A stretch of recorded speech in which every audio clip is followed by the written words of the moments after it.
dari Kabupaten Kutai Timur. Hari ini saya membuat video percakapan pra-observasi supervisi akademik.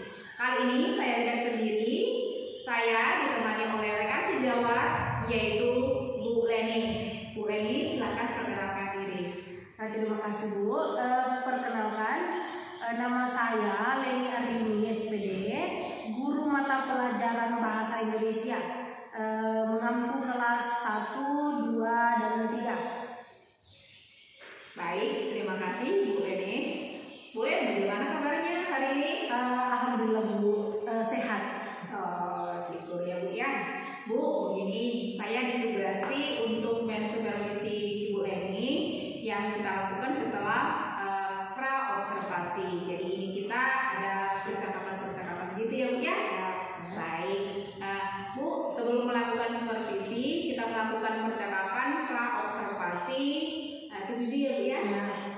Nah, sebelum nanti saya observasi jalannya pembelajaran di kelas, adapun tujuan dilakukannya supervisi adalah untuk mengetahui dan mengevaluasi jalannya proses pembelajaran yang dilakukan. Kenapa kita hari ini?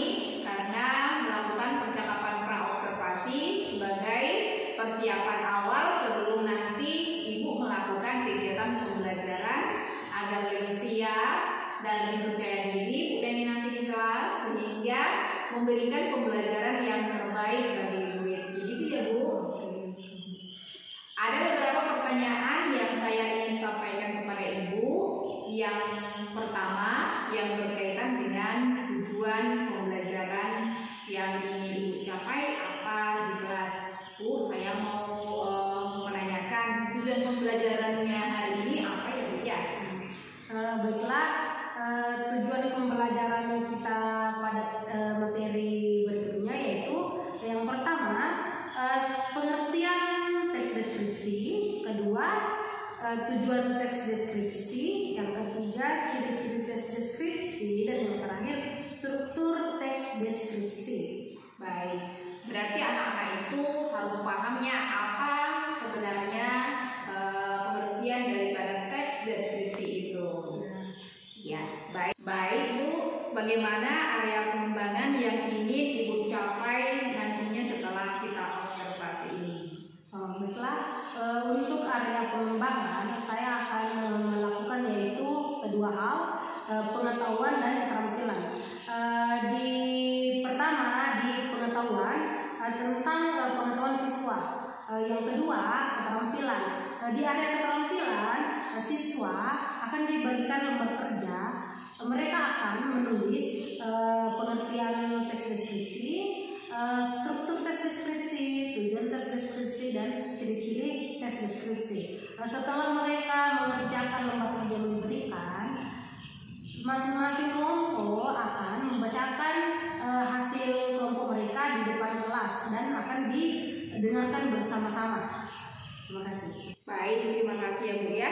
Jadi area pengembangan yang dicapai adalah aspek pengetahuan dan aspek keterampilan pada siswa ya Bu ya. Baik, keren sekali Bu. Baik Bu, nah saya ingin mendengar dari Bu Leni bagaimana rancangan pembelajaran yang ingin Ibu terapkan di kelas. Mungkin dari segi strategi pembelajarannya atau rancangan pembelajarannya. Bagaimana Bu? Baik, untuk strategi pembelajaran saya terapkan pembelajaran berdiferensiasi berdasarkan kesiapan belajar siswa yang diintegrasikan dengan pembelajaran sosial dan emosional. Kemudian saya akan membagikan kelompok sesuai dengan kemampuan, keterampilan, dan keaktifan siswa. Dan untuk model pembelajaran saya menggunakan model berbasis masalah.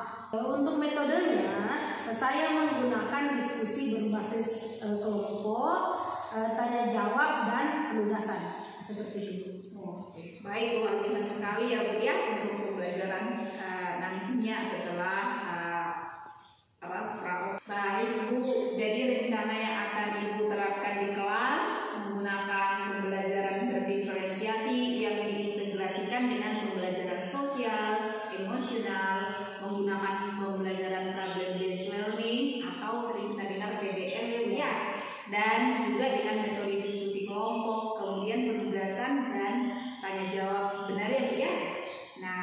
Bagaimana media pembelajaran yang akan Ibu pergunakan dalam kelas nanti? Pembelajaran saya akan menggunakan beragam. Yang pertama, contoh teks deskripsi, kemudian LKPD, terus PowerPoint, dan juga laptop tentunya untuk menampilkan PowerPoint yang telah saya siapkan. Seperti itu. Baik, ya terima kasih ya Bu ya. Banyak ini ternyata media pembelajaran yang akan digunakan di dalam kelas. Ibu, nah kira-kira kapan nih Bu melakukan kegiatan pembelajaran di kelas hari apa, kelas berapa, dan di jam berapa?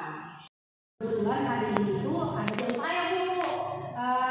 Nanti di jam ke-6 sampai ke jam 7 itu saya ngajar di kelas 7. Jadi bagaimana kalau kita praktiknya nanti? Ibu, jadi nanti jam 6 sampai jam 7 di kelas 7 ya Bu ya. Nah baik, nanti saya izin ya Bu ya. Saya datang ke kelas Ibu dan saya akan melakukan supervisi di kelas. Saya akan melihat dan mencatat hal-hal apa saja yang terjadi di dalam kelas ya Bu ya. Bisa ya Ibu? Bisa. Terus Bu, nanti setelah Ibu lakukan kegiatan observasi atau pembelajaran di dalam kelas, kita adakan percakapan ya Bu ya, yaitu percakapan pasca observasi yang nanti didampingi oleh pengajar praktik. Oke, baik Bu. Terima kasih Bu Leni, sampai jumpa nanti di kegiatan observasi di kelas. Terima kasih Bu. Sama-sama.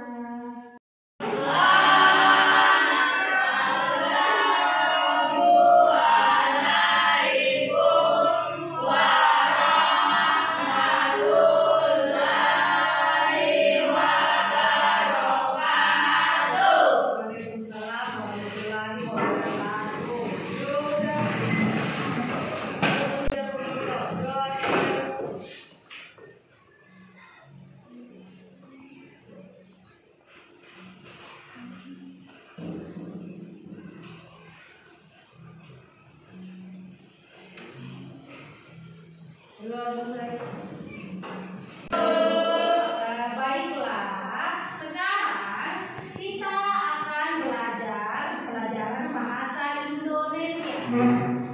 Sebelum Ibu mulai, Ibu mau tes fokus dulu. Kan Ibu sudah agak siang nih, sempat berarti kalian tepuk satu kali. Ketika Ibu bilang pagi, kalian tepuk 2 kali. Pagi, 2 kali. Kalau semangat, 3 kali. Oke. Halo. Pagi.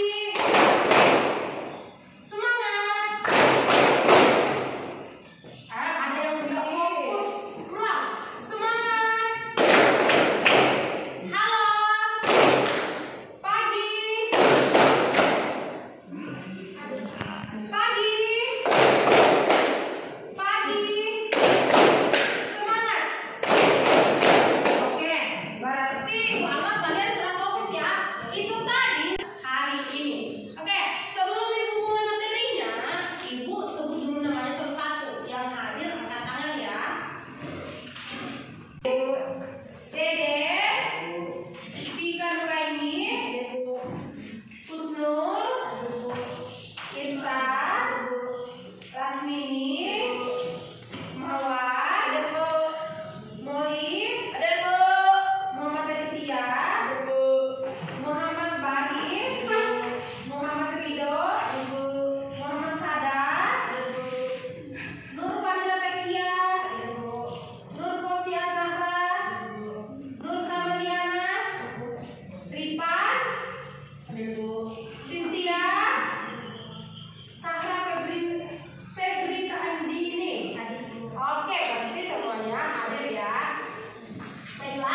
Yang bisa bantu Ibu menjawab.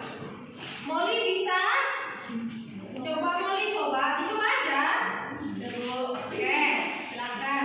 Deskripsi adalah teks yang melukiskan sesuatu sesuai dengan keadaan sebenarnya sehingga pembaca dapat melihat, mendengar, mencium dan merasakan apa yang dilukiskan itu sesuai dengan cerita penulisnya. Oke, kita ulang lagi.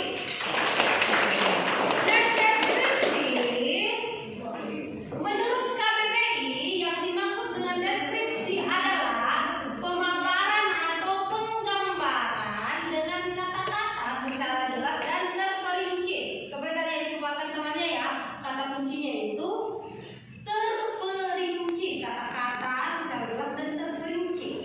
Hal yang akan dideskripsikan disebut dengan objek. Adapun objek yang digambarkan dalam teks deskripsi merupakan objek yang bisa ditangkap oleh panca indera. Tadi kan yang disebutkan temannya apa itu, bisa mencium, merasakan, meraba, mendengar dan melihat. Oke? Paham sampai sini? Ada yang mau ditanyakan? Tidak ada ya? Jadi ingat ya kata kuncinya teks deskripsi. Setiap kalian mendengar tentang teks deskripsi, kalian langsung ingat, oh, teks deskripsi itu berarti penjelasan tentang objek yang secara terperinci yang bisa ditangkap oleh panca indera. Apa itu panca indera? Mata, hidung, lidah, sama kulit tangan. Oke? Sekarang kita lanjut. Sudah? Sekarang kita ke tujuan teks deskripsi. Kenapa? Kan tadi sudah ada pengertiannya. Sekarang kita ke tujuan teks deskripsi. Nah, tujuan teks deskripsi yakni merinci atau menggambarkan objek dari sudut pandang penulis agar pembaca dapat merasakan, melihat dan mendengar objek yang dipaparkan dengan detail. Kenapa harus detail? Kenapa harus detail? Kenapa teks deskripsi itu harus detail? Karena agar kita seolah-olah merasakan atau berada di tempat tersebut. Kayak ini kan di ruang kelas ini. Kalau temannya kalian bertanya seperti ini, bisakah kalian menjelaskan gimana sih bentuknya kelas 7 SMP 5 itu? Pasti kan kalian bilang, oh kelas 7 SMP 5 itu terletak di paling pertama deretan kelas. Di dalam ruangan itu catnya berwarna putih biru. Terus terdapat banyak jendela. Sepanjang dinding terdapat jendela. Tidak memakai gorden.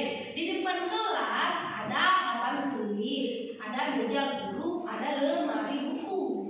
Itu secara tidak langsung kalian sudah mendeskripsikan kelas kalian. Oke ya, tapi catatannya harus terperinci. Oke, ada pertanyaan di sini. Apa saja ciri-ciri teks deskripsi? Jadi ciri-ciri teks deskripsi itu ada beberapa. Yang pertama, teks deskripsi memaparkan suatu benda, orang, tempat kejadian atau peristiwa serta waktu yang dijelaskan secara objektif dan terperinci. Oke, sekarang Ibu mau bertanya deh. Memaparkan suatu benda, orang, tempat kejadian atau peristiwa serta waktu yang dijelaskan secara objektif. Objektif itu berarti tidak mengada-ngada ya, tidak boleh dikarang-karang. Kalau pohonnya satu berarti harus bilang satu, tidak boleh bilang dua. Kalau pasirnya putih berarti harus bilang putih, tidak boleh hitam. Sekarang Ibu mau bertanya, kalau memaparkan suatu benda, kalau benda itu berarti kayak meja kan? Meja yang ada di depan Ibu ini bagaimana? Warnanya coklat. Terus terbuat dari kayu.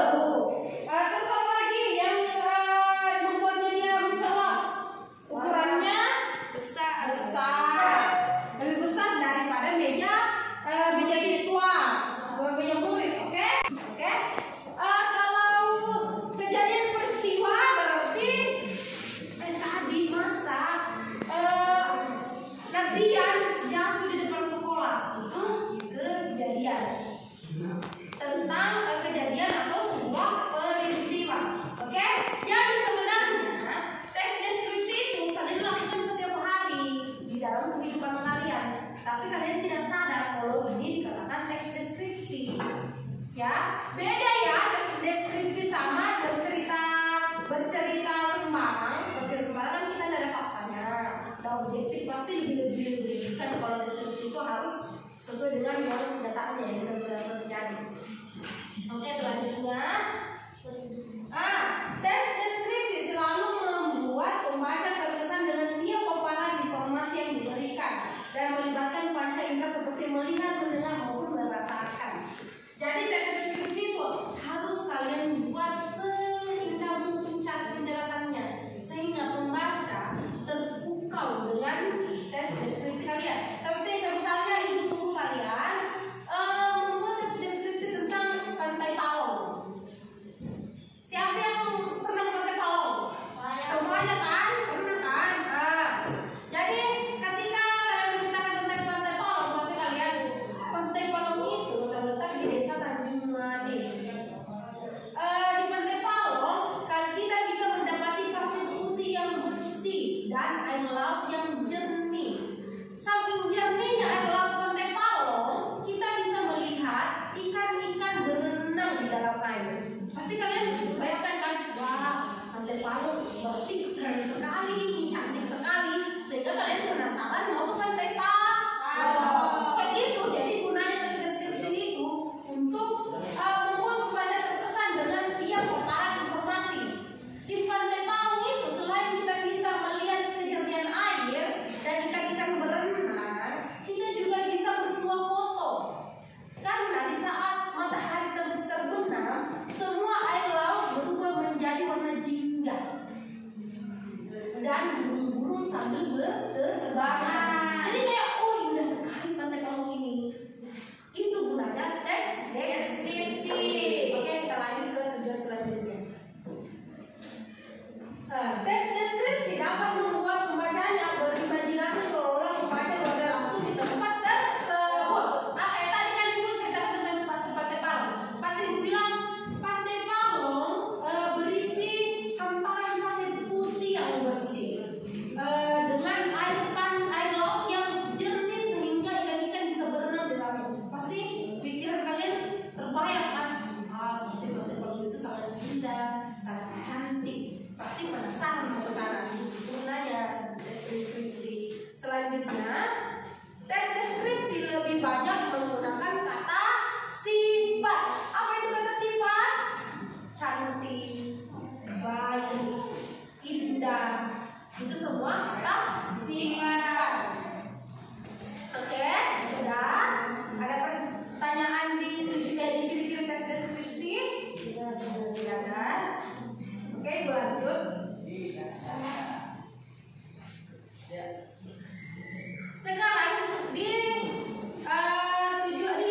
materi terakhir, struktur teks deskripsi. Oke, tes deskripsi memiliki beberapa struktur. Bukan asal buat tes deskripsi terus jadi, tapi dia juga memiliki beberapa struktur. Yang pertama, identifikasi adalah tahapan awal yang berisi gambaran umum terhadap objek yang ingin disampaikan oleh penulis. Terus, deskripsi. Bagian 2 deskripsi. Bagian kedua ini berisi rincian tulisan berdasarkan tanggapan subjektif dari penulis. Subjektif itu berarti yang benar-benar terjadi ya, tidak ditambahkan, tidak dikurang-kurangi. Kesimpulan. Tahap terakhir adalah kesimpulan yang berisi kesan untuk penulis pada objek yang dideskripsikan. Nah, jadi kan kayak gini, kalian sudah dari Pantai Palong itu. Jadi pasti kalian di akhir tulisan kan, wah saya senang sekali habis liburan di Pantai Palong karena di sana saya mendapatkan banyak teman. Ketika ada waktu libur lagi, saya akan berkunjung ke sana lagi. Itu sebuah kesimpulan kesannya kalian dari jalan-jalan di tempat itu. Oke? Ada yang ditanyakan dan yang dijelaskan? Nah, sekarang ibu akan memberikan satu contoh teks deskripsi. Bulan di malam hari. Jadi sekarang kalian stop menulis, ibu bacakan teks ini, terus kalian membayangkan yang ibu bacakan. Pokoknya imajinasikan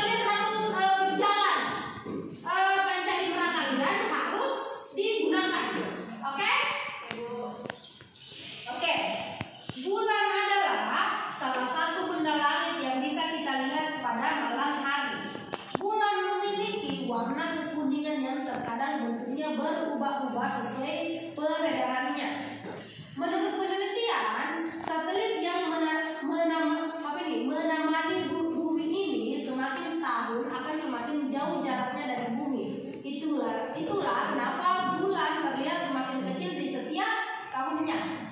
Pernah nggak kalian perhatikan kalau di awal kalender atau akhir kalender kayak tanggal 30 ke tanggal 31 bulan itu masih besar terus terang kan, biarpun lampu jalan nggak nyala dia terang. Tapi makin tua tanggal dia makin kecil, makin gelap, makin kita nggak bisa lihat apa-apa di tengah malam. Maksudnya, jadi kalian bisa bayangkan, oh iya, kalau bulan besar, ada besar kalau nggak, oh bulannya full, bulannya besar. Kan itu mesti awal bulan atau sebelum akhir bulan. Walaupun terlihat kecil, nyatanya ukuran bulan lebih besar dari planet Pluto dengan lebar 3.500 km atau setara dengan 3 kali lipatnya Pulau Jawa. Bayangkan itu, 3 kali lipatnya Pulau Jawa. Pulau Jawa aja kalian tidak bisa bayangkan sudah besarnya kayak gimana luasnya. Dikali lagi 3, bukti bulan itu sebenarnya besar sekali, cuman jauh kan jaraknya jadi kelihatan kecil. Perputaran bulan sendiri memiliki radius lebih dari 6 kali panjang Pulau Jawa. Berarti dia mutarnya lama, sudah besar terus mutarnya lama. Di setiap harinya terkadang bulan terlihat memiliki bentuk yang berbeda. Terkadang bulan penuh. Ini yang tadi kan kalau awal bulan dia bulan penuh. Setelah lingkaran bahkan bulan sabit, ada istilah bulan sabit karena dia sudah di tengah bulan. Keberadaannya tampak begitu indah dengan pancaran cahaya terang di malam hari. Menurut ahli astronomi, bulan memiliki permukaan yang tidak rata. Cahayanya yang pancarkan oleh bulan sebenarnya adalah cahaya matahari yang dipantulkan. Meski begitu, bulan tetap menjadi penghias langit yang di malam hari yang indah. Jadi, bulan itu tidak bercahaya. Cahaya yang dikeluarkan itu adalah cahaya matahari. Oke. Jadi, Ibu anggap ada yang mau bertanya? Tidak ada? Oke.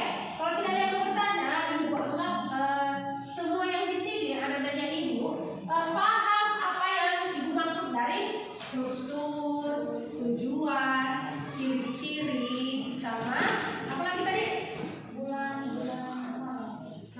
Contoh teks deskripsi. Sekarang kita akan mengerjakan lembar kerja. Sebelum kita mengerjakan lembar kerja, Ibu mau bagi kelompok dulu. Jadi ceritanya ini kita buat per kelompok. Jadi nanti kalian isi nih lembar kerjanya. Nanti perwakilan setiap kelompok dari ke depan untuk membacakan hasil kerjanya bersama temannya. Oke? Cara bagi kelompoknya, Ibu mau bagi 5 kelompok. Caranya itu menghitung 1 sampai 5. Setiap sampai di 5, hitung lagi 1 sampai 5. Jadi 1, 2, 3, 4, 5. 1, 2, 4, 5, 2, 5, 2, 3, 4, 5. Oke, Mas. Sekarang bergabung dengan teman-teman kelompoknya. Mejanya jangan diseret ya, tapi diangkat dari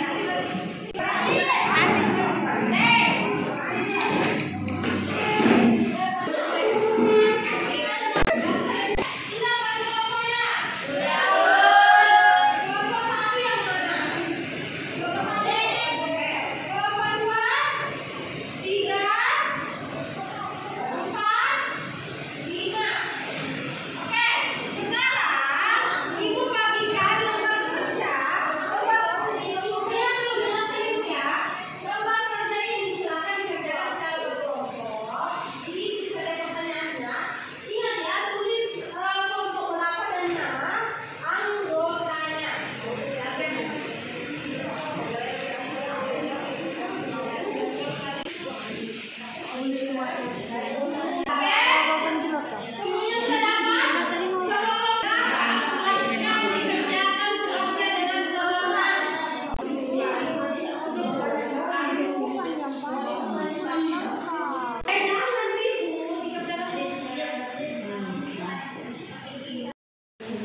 membantu